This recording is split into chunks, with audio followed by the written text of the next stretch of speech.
Hello students, आज मैं आपको वसंत भाग 3 का पाठ 11 कामचोर का सारांश बताने जा रही हूँ।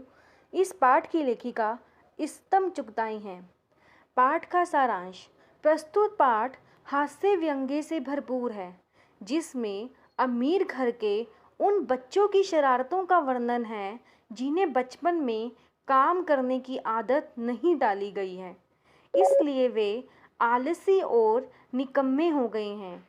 उनकी आदतों को देखकर उनके माता पिता जब उन्हें काम करने के लिए आदेश देते हैं तो वे सब इतना उधम मचाते हैं कि उन्हें दोबारा किसी काम को हाथ न लगाने की चेतावनी देनी पड़ती है। इसीलिए वे फिर पहले जैसे ही निकम्मे और आलसी हो जाते हैं। बिगड़े बच्चों की शरारतों से परेशान होकर घर के बड़े फैसला करते हैं कि घर के नौकरों को निकाल दिया जाए ताकि ये बच्चे कुछ तो काम करें। ये अपना भी काम नहीं करते, कामचोर कहीं के। सारा दिन उधम मचाना, शरारत करना ही इनका काम रह गया है। इतना सुनने के बाद बच्चों को ध्यान आया कि उन्हें कुछ काम करना चाहिए। सबसे पहले उन्हें स्वयं पानी पीने का ख्याल आया। पानी पीने के लिए मटकों के पास ही घमासान शुरू हो गया। पानी के बर्तन इधर उधर लुढ़क कर गिरे। सब बच्चे पानी से गीले हो गए। अम्मा को उन बच्चों की आदतों के बारे में पता था कि वे कोई काम ढंग से नहीं करेंगे। पिताजी ने फरमान जारी किया, जो काम नहीं करेगा उसे रात का खाना नहीं मिलेगा। बच्चों द्वारा काम के बारे में पूछने पर उन्होंने फर्शी दरी साफ करने, पौधों में पानी डालने, आंगन में कूड़ा साफ करने का काम बताया और बच्चों को तनख्वाह का प्रलोभन दिया गया। प्रलोभन का अर्थ है लालच। बच्चे तनख्वाह के लालच पाते ही काम पर टूट पड़े। बच्चों ने फर्शी दरी उठाकर झटकना शुरू किया। 2-4 बच्चे लकड़ियां लेकर दरी पीटने लगे। इससे सारा घर धूल से भर गया। खांसते खांसते बुरा हाल हो रहा था। सब बच्चे बाहर निकाले गए। अब उन्होंने आंगन में झाड़ू लगाने का फैसला किया। तनख्वाह के लालच में बच्चे काम में जुटे थे।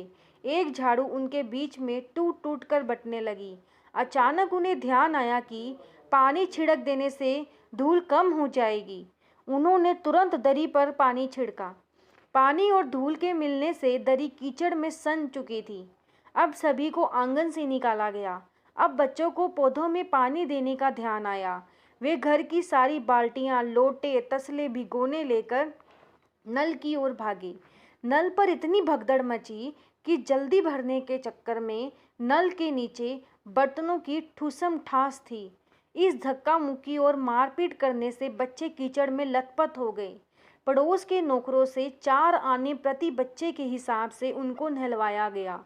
शाम को मुर्गियों के दड़बे में लाने के लिए सभी बच्चों को बांस छड़ी उठा ली। मुर्गियां बाड़े में आने की बजाय इधर उधर भागने लगी।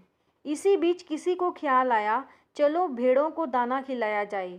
दिन भर की भूखी भेड़ें दाने का सूप देखते ही बेकाबू हो गई और पलंगों को फांदती, बर्तन लुढ़काती आगे बढ़ने लगी।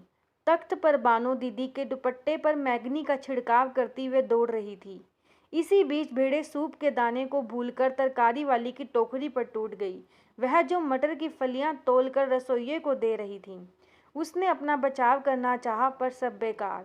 उसकी सारी तरकारी भेड़ों के पेट में पहुंच चुकी थी। तरकारी का अर्थ है सब्जियां। बच्चों को रात का खाना ना मिलने की धमकी दी जा चुकी थी। इसलिए अब उन्होंने भैंसों को दूध दोहने का विचार बनाया। भैंसों के 4 थनों पर 8-8 हाथ। भैंस बाल्टी को लात मारकर दूर जा खड़ी हुई। उन्होंने उसके पैर बांधकर दूध दोहने का विचार बनाया। झूले की रस्सी उतारकर भैंस के पिछले 2 पैर चाचा की चारपाई से बांध दिए। अगले 2 पैर बांधना चाह तो भैंस चौकन्नी होकर चारपाई सहित भागी। भैंस के भागने से चारपाई पानी के ड्रम में टकराई। पानी छलकने से चारपाई पर सो रहे चाचा को अब असली बात समझ आई। वे बच्चों को यूं छोड़कर देने वालों को बुरा भला कहने लगी। अचानक बच्चों को भैंस का बच्चा खोलने का ध्यान आया। बच्चे को देखते ही भैंस रुक गई। भैंस का बच्चा तत्काल जुट गया।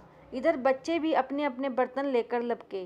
कुछ दूध जमीन पर, कुछ कपड़ों पर तथा 2-4 धारें बर्तन पर गिरी। बाकी उसका बच्चा पी गया। सारे घर में तूफान सा उठ खड़ा हुआ। सारे घर में मुर्गियां, भेड़, टूटे तसले, बाल्टियां, लोटे, कटोरे और बच्चे थे। बच्चे, मुर्गियों और भेड़ों को बाहर भेजा गया। तरकारी वाली को उसका नुकसान पूरा किया गया। घर की ऐसी हालत देखकर अम्मा ने मायके जाने की धमकी दी। वह देखकर अब्बा ने पुनः किसी चीज को हाथ ना लगाने का फरमान जारी कर दिया। बच्चों ने भी सोच लिया वे हिलकर पानी भी नहीं पिएंगे। तो इस कहानी से हमें क्या शिक्षा मिलती है कि हमें बच्चों को शुरू से ही काम करने की आदत डालनी चाहिए। उन्हें कभी भी आलसी नहीं बनाना चाहिए। शुरू से काम करने की आदत डालने पर ही वे समझदार बनेंगे और अपने काम अच्छे से पूरा कर पाएंगे। तो आज का हमारा यही सारांश था।